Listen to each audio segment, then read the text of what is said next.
గౌరవ ముఖ్యమంత్రి గారు కూడా లేఖ రాశారు అధ్యక్ష. దాంట్లో చాలా స్పష్టంగా చిత్తూరు నియోజకవర్గంలో ఒక యూనివర్సిటీ ఏర్పాటు చేయాలని ఆయన కోరటం కూడా జరిగింది అధ్యక్ష.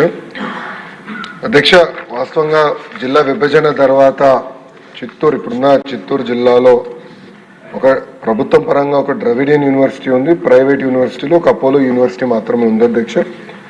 గౌరవ ముఖ్యమంత్రి గారు మాకు ఇచ్చిన ఆదేశాల్లో చాలా స్పష్టంగా ప్రతి జిల్లాలో కనీసం ఒక ప్రైవేట్ కానీ ప్రభుత్వ యూనివర్సిటీ ఉండాలి, ఆ దిశగా మీరు పనిచేయాలని ఆయన చెప్పారు అధ్యక్ష.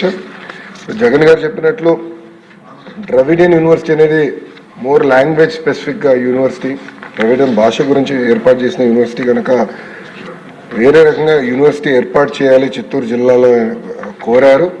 అది తప్పనిసరిగా ఆయన పైన కూడా బాధ్యత ఉంది, నా పైన కూడా బాధ్యత ఉంది.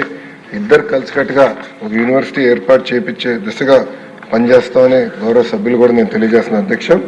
అదేవిధంగా యనమల దివ్య గారు అడిగారు అధ్యక్ష, గత ప్రభుత్వం జూనియర్ వ్యవస్థని అంటే ప్రభుత్వ జూనియర్ కళాశాలని నిర్వీర్యం చేశారు. హై స్కూల్ ప్లస్ అన్న విధానం తీసుకొచ్చి అక్కడ సబ్జెక్ట్ టీచర్స్ లేకుండా చేశారు అధ్యక్ష. దానివల్ల పిల్లలకి అన్యాయం చేసిన వారు అయ్యాం. మార్కులు సరిగా రాలా, పర్ఫార్మెన్స్ లేకుండా పోయింది అధ్యక్ష.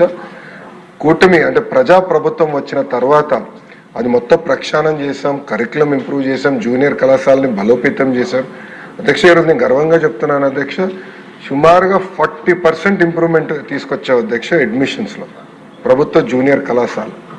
We have improved admissions.